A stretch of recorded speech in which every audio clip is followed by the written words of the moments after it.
So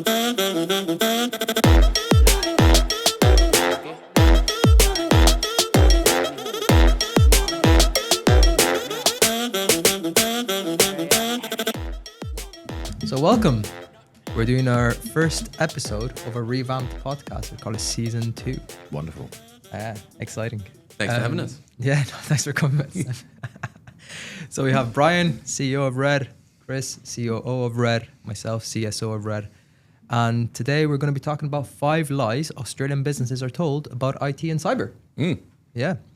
So Red being an MSP, right? We work with businesses across different industries. We look at how they're protected. We look at the IT environment and how secure they are.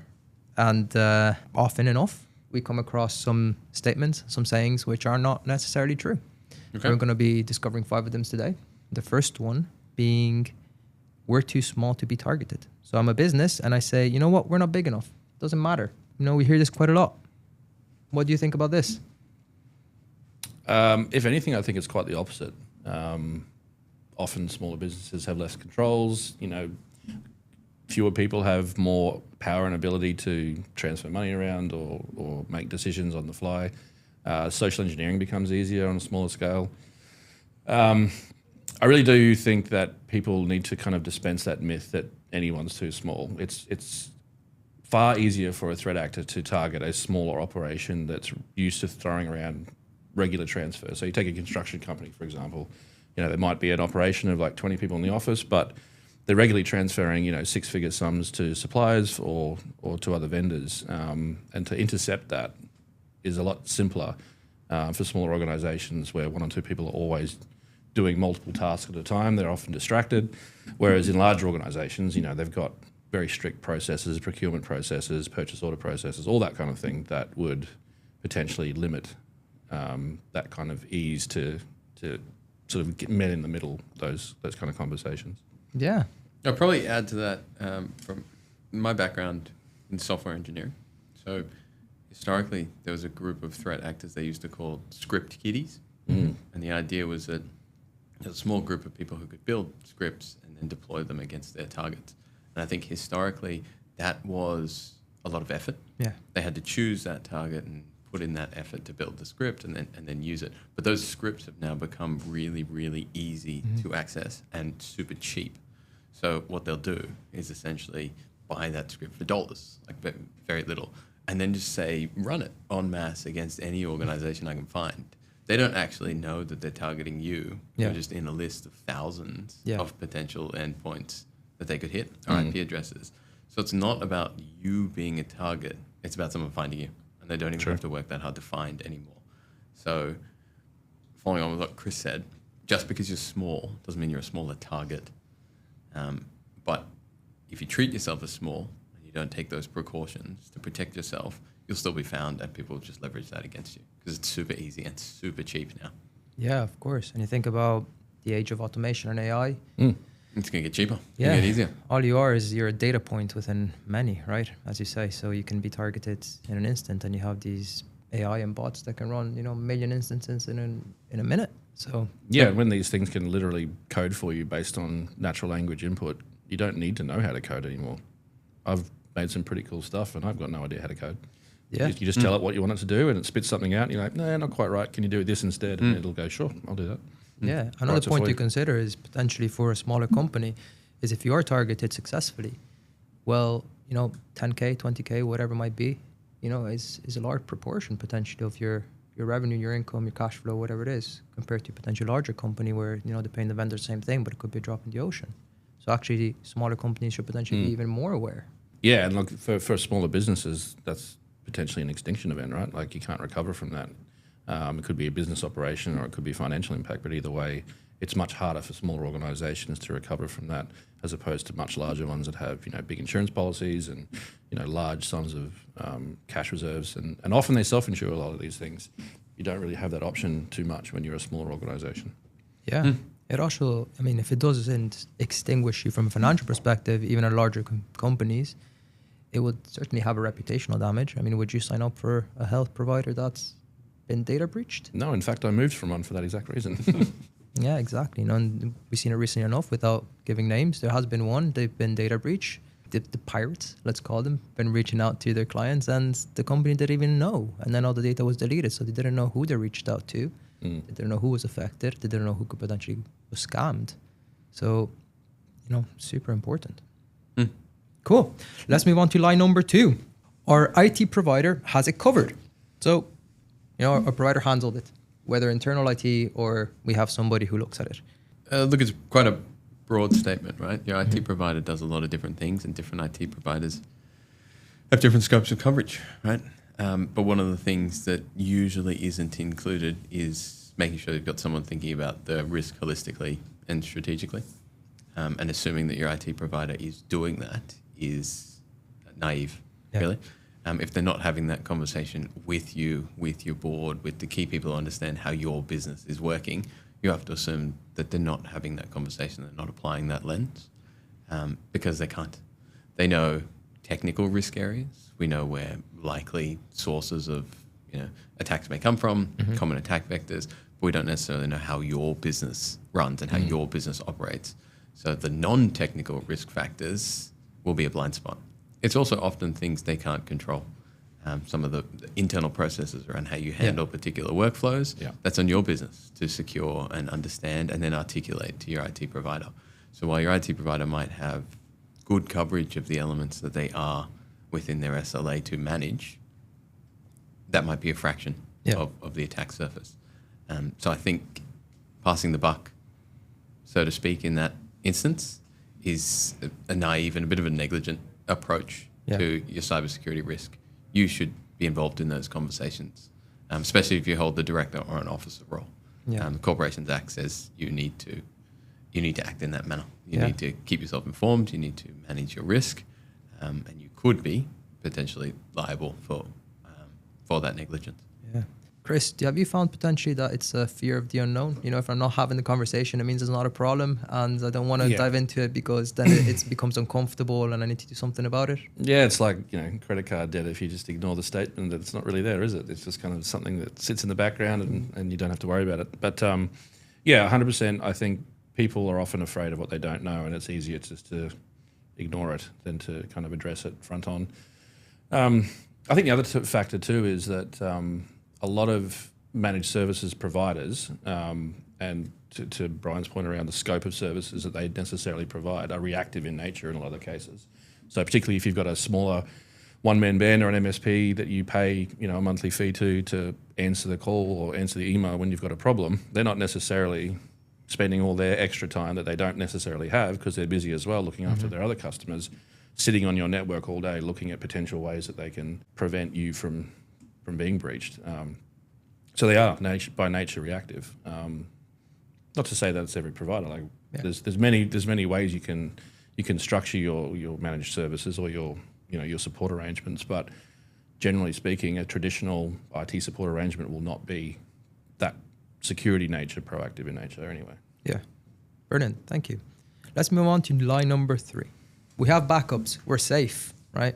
Backups create a false sense of comfort because usually you have the pre-event where you haven't been attacked, the event you've been attacked, and the post-event. And that's where backups potentially come in at the post-event. But, you've been attacked at that stage. And if you're attacked, it doesn't mean that your backups aren't attacked. Yeah, that's a very good point. The backups should be your last line of defense. They should not be your only line of defense. And to your point, a lot of the pre-event work that happens in that space is, and we've seen this before, often, a threat actor will get into a network and they'll sit dormant for 6-7 months at a time, just seeing where everything is, what data is where, seeing if they can get lateral movement to the backup environment. Traditionally, backup sat in the same flat network, if you like, that same layer. So rather than having to go through multiple locked doors and PIN code access and whatever else to get to the backup data, often it's just sitting on another network drive somewhere that they can reach. So if they can get into the network first, understand where your critical data is, and then lock out or encrypt your backup data, and then do the attack, and then take the data, by that stage it's too late. Yeah. And you can have terabytes of backup data that is now completely useless. Yeah, you're basically in a hostage scenario, right? Where precisely. We own you, and unless you pay up or do something, then tough. Yeah, like these attackers aren't dumb, right? They know that you're going to be thinking, so what? We won't pay them. We have backups. They will find your backups first. Yeah. When they get in, that's their first job. It's Often the first place they look. How can I remove your mitigation options so that when I hit you with the ransom, you don't have them anymore? So there's a concept of immutable backups Yeah. where you set your backups in such a way that they cannot be deleted or tampered with, even if you wanted to. Yeah. So you say, we take the backup for that month. It is in an immutable state and it gets stored somewhere that's separate, that an attacker getting into our environment can't access. And that's 2 levels of protection. Yeah. You've got the immutability. It means even if they do somehow manage to get to it while they're gapped or stored offsite, they can't do anything. They can't delete it. They can't get rid of it. That's kind of the more secure way to manage those backups, but not all that many people do that. Yeah. It comes at an additional cost, and sometimes that cost doesn't make sense when you're looking at, I could have backups, so I could have these other backups. Are they both just backups? I'll take the cheaper one. Yeah. So Yeah, and further to that point, even if you do have all the right backup data and it is air gapped, meaning it can't be reached from within the network directly, what's the time for you to recover that data? What's the time it takes and the business impact while you get all those, hydrated and back and everything kind of restored? Do you have enough space in your environment to restore it? Often people run pretty lean, and to restore the backups requires buying additional storage, because if they were to try and restore it over on their existing network, they don't have enough room. Yeah. And you've still been attacked. And yeah, exactly. Yeah. And at that point, your business is still impacted. You're still potentially offline. Yeah. You're now up for CapEx to try and buy more stuff so you can restore from that backup. And even then, depending on the kind of business, right? Like if you're an architecture firm and you've got terabytes and terabytes of data, that can take a long time to restore. Yeah. And directors are legally liable now, right? Correct. If you can't prove that or show that you've taken appropriate steps to secure the data, your customer's data or your own, or you've not taken the advice of professionals in such a way to prevent that, or to at least position yourself the best way possible, yeah, absolutely. Yeah. And I think there's one big assumption that we're kind of glancing over here on the backup front, and it's that their backup works. Yeah. Yeah. You'd be shocked at how many backups aren't tested.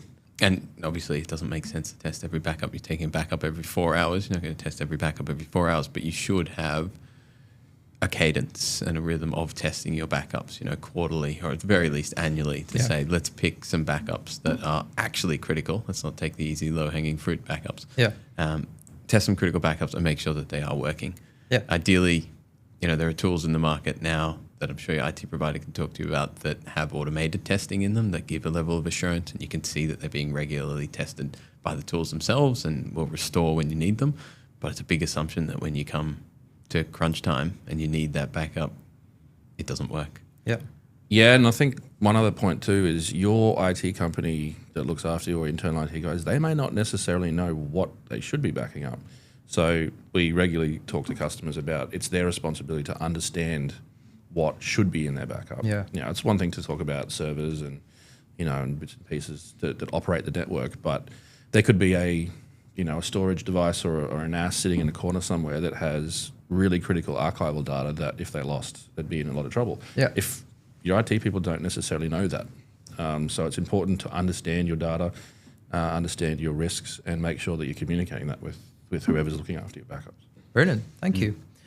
Lie number 4. We're compliant, so we're secure, right? It means we've done minimum and, we check the box. Therefore, we're completely safe. Yeah, look, your paperwork's all in order. That's awesome. But the attackers don't really care. They don't read your paperwork. Batch paperwork. Yeah, you've signed the box saying, we do that. We do our cybersecurity training. But are people actually taking that on board? Right? It's all well and good to have people training, but they're one of the largest risk vectors for your organization. Are you people actually taking that training on board? Are they living it? Do they take cybersecurity seriously? Yeah. Compliance is never going to tell you that. Yeah. You can be compliant on paper, but that huge attack door is right open.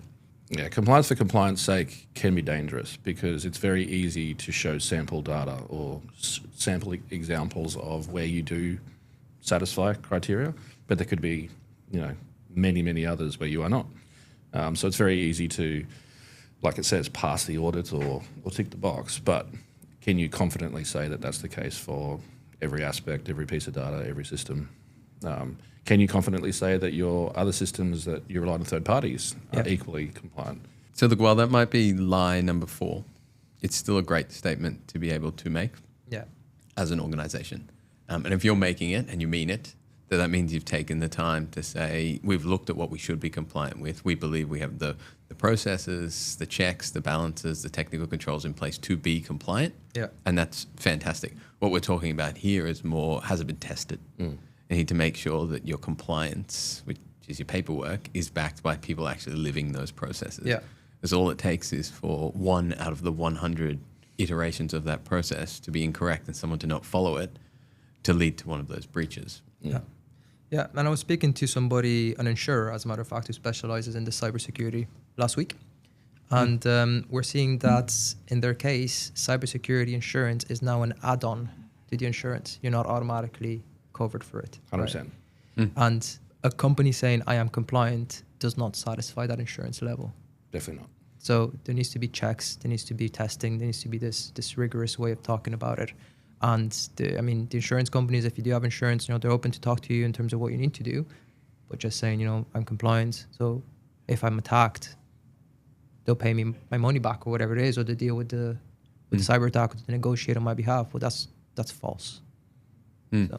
There are dedicated insurance companies, I'm sure, in that conversation last week, which, if I recall correctly, was like a wine/insurance conversation. Yeah, it was cybersecurity wine pairing, which was a strange combination. Enjoyable, but not a wine pairing that I've had before. Yeah, nice. Yeah. So it was over a Chardonnay, this one. So there are dedicated companies that do the cyber insurance side because it's becoming so much more complex than just treating it as like, here's an add-on with a couple extra questions. Sometimes it's almost like doing another audit. Yeah. Like it is quite in-depth, some of those questions they ask and some of the proof they ask for. But in my view, I think that's moving in the correct direction.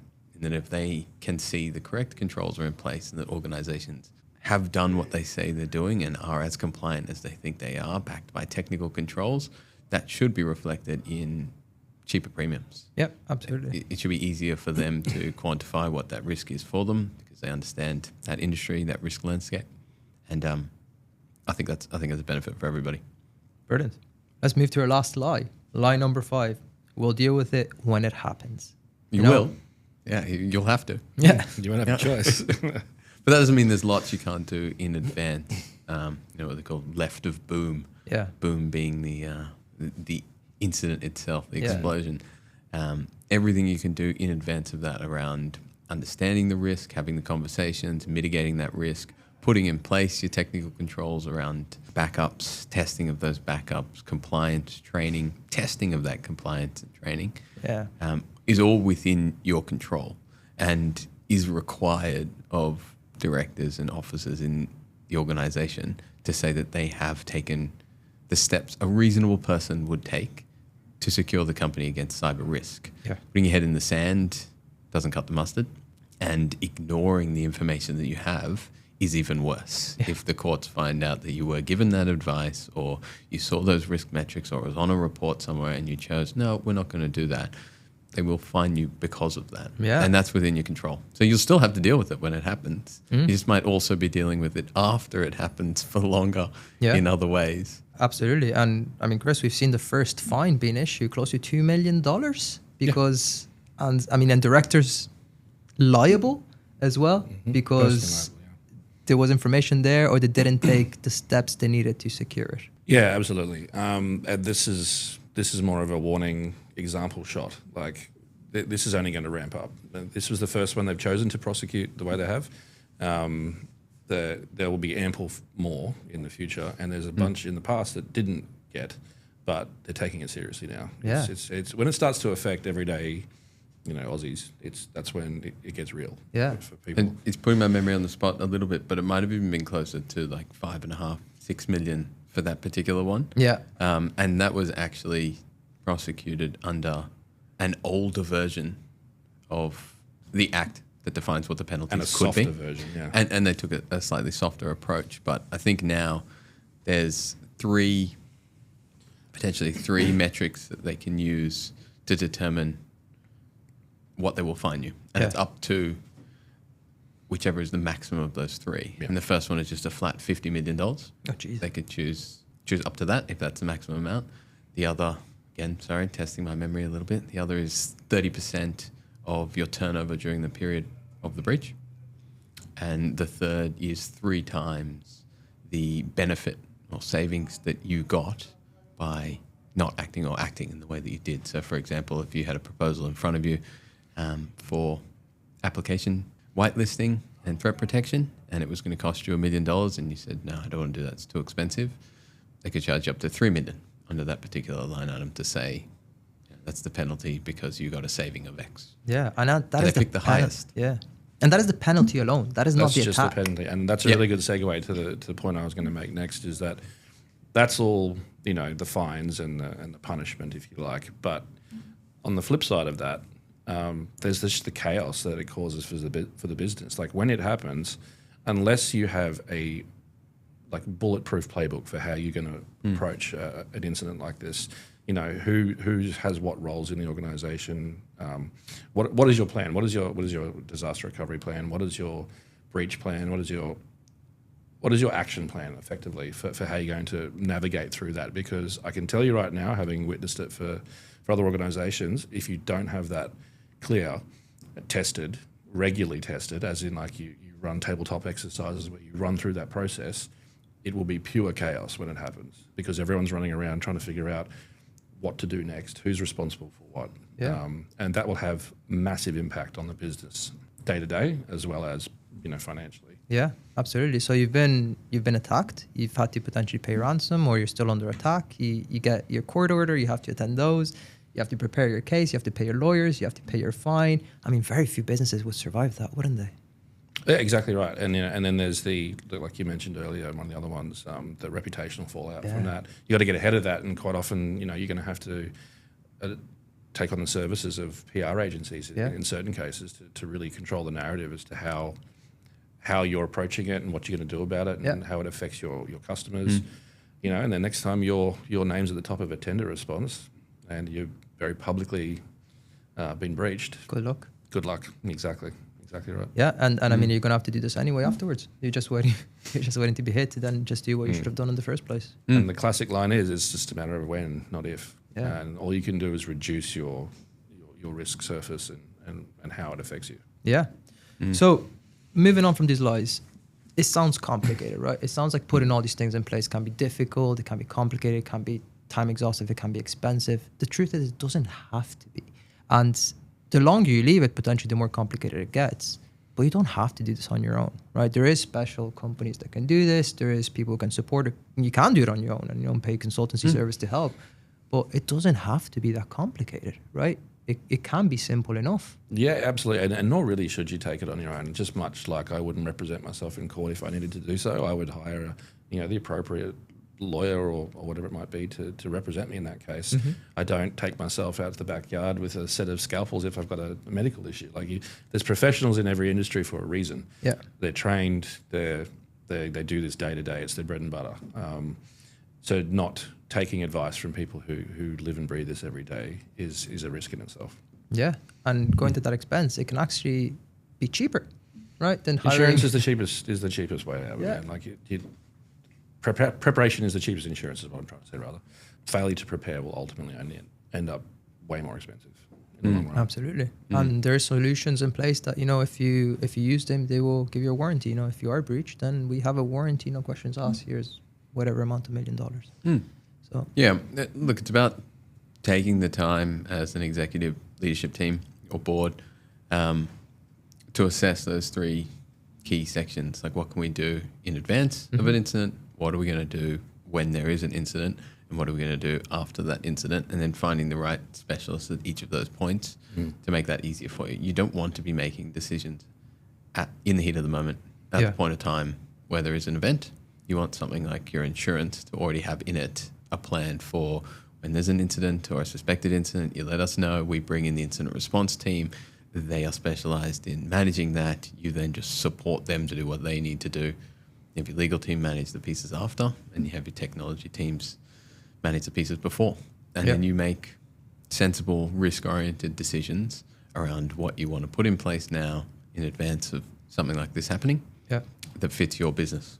Not everybody needs to spend a whole lot of money with the top end security systems and security guards and attack dogs and everything wandering around the building, but there is going to be a level that works for you and your business because that marketplace is just growing now. There are plenty of tools out there. And if you get the right people to have the conversations with you to identify what the right size tool is, some of them are very cost effective, super cost effective, really. Yeah. Shockingly cost effective for some of the ones I've seen. Save you money. Yeah. And it will, as a matter of fact, save you money. Yeah, absolutely. Yep. Great. And listen, leads to another point, which is if you're not doing this and you're dedicating 5% of your time looking at it as a checkbox exercise, you can't compete with the bad guys who are dedicating 100% of the time to stay on top of trends and the technology. You're just not going to do it. I think something that needs to be really clear in everyone's mind is that these are sophisticated criminal organizations. They are not kids at home playing on their computer at night, drinking Mountain Dew or something. Like, these are guys who are doing this for a business and they make a lot of money doing it. So to think that they're not prepared is naive.